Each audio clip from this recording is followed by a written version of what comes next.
di LKP tahun 2023 yang dilaksanakan pada hari ini, Kamis 14 September 2023. Kepala Dinas Pendidikan Kabupaten Sleman Bapak Eri Widiana yang akan menyusul.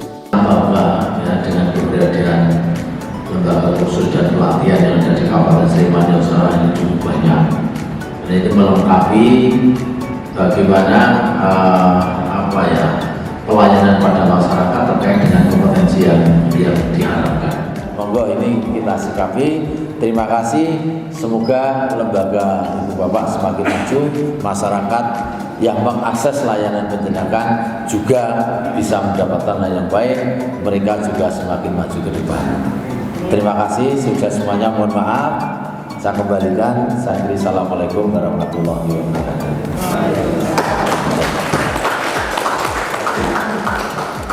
Untuk dikuasai. Nah ini kan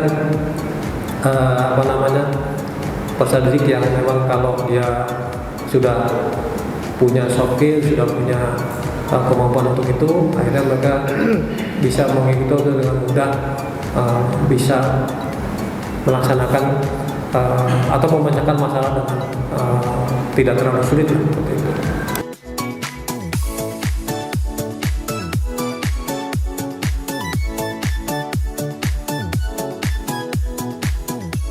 Nah, manfaat penerapan PJBL di LKP pada peserta didik menjadi lebih tekun dalam menemukan solusi kreatif untuk menyelesaikan konsep.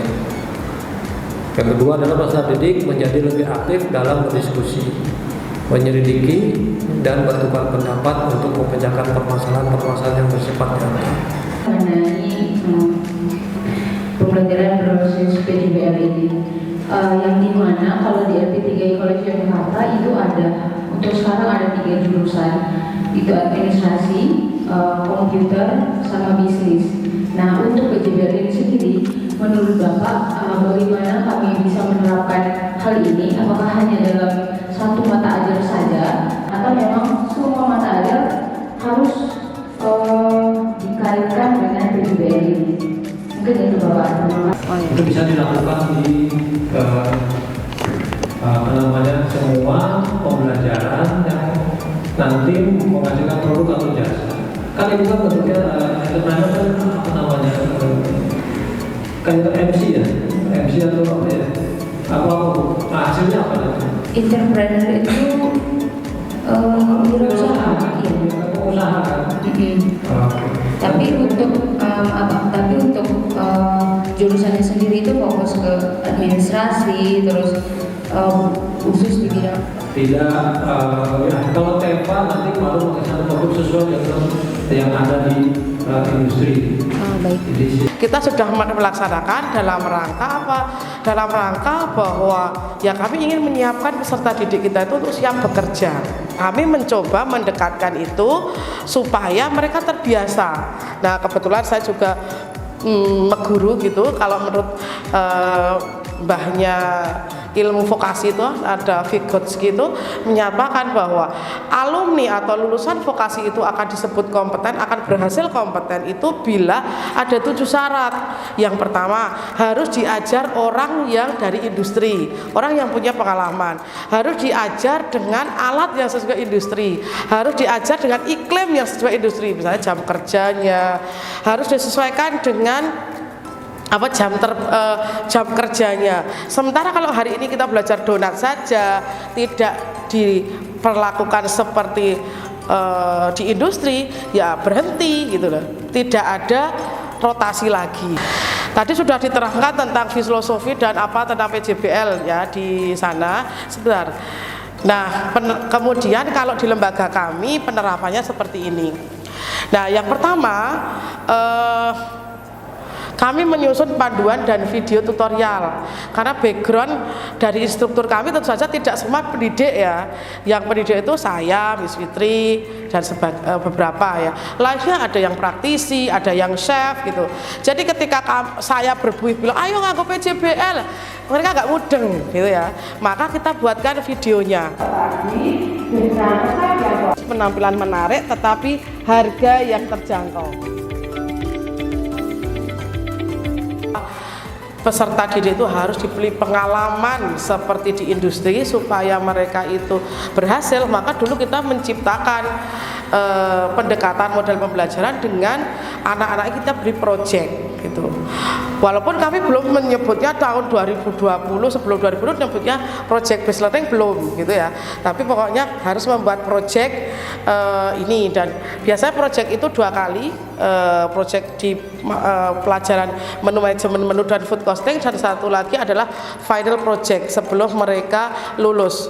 Sebelum mereka lulus, mereka harus membuat sebuah karya yang dipamerkan, yang harus diakui oleh orang lain. Nah, biasanya kami sekarang sering ke mall, kemarin di SCH kita pamerkan, kemudian di Pakuwon begitu dan lain sebagainya.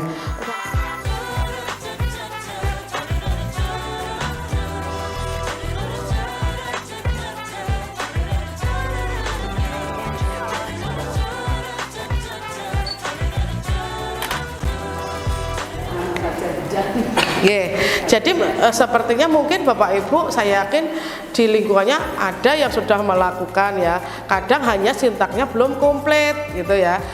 Ya udah besok praktek dijual, kadang gitu aja. Itu kan sejak saya kecil kuliah pun dulu atau SMA kan gurunya gitu, praktek dijual, tapi tidak menggunakan sintaknya itu. Jadi belum disebut PJBL karena kendali masih di guru misalnya.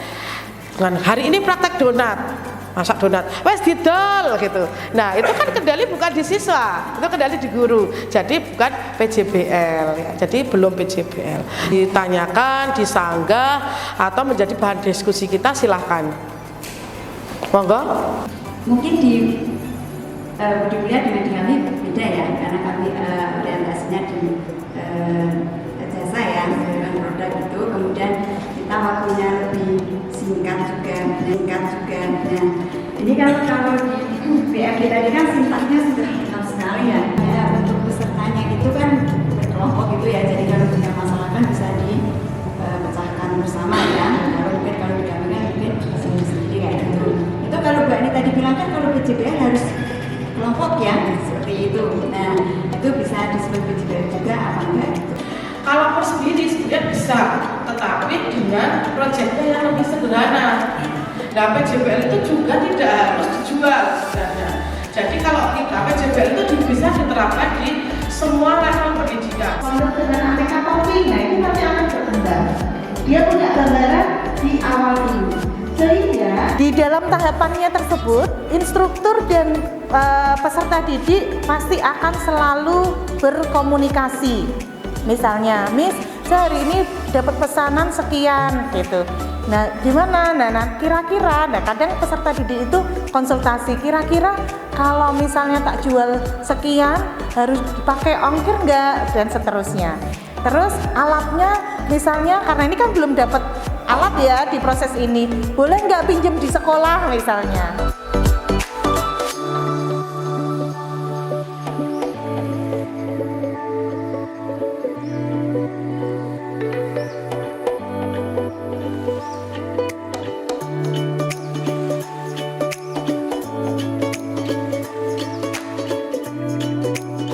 Di sini kami bisa mengambil suatu kesimpulan bahwa kalau kita akan menerapkan pembelajaran berbasis proyek ini, kita harus betul-betul mengikuti sintak yang ada gitu.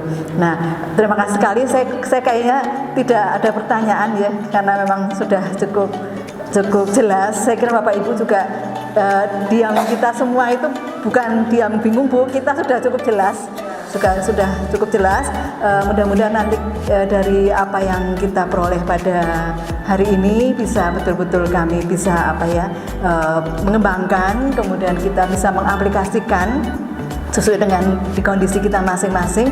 Sedikit yang kami sajikan hari ini tentang PJBL yang kita lakukan untuk program reguler kami, program profesi 1 tahun, dan juga kita terapkan di PKW. Kami akhiri, sekali lagi mohon maaf. Assalamualaikum warahmatullahi wabarakatuh.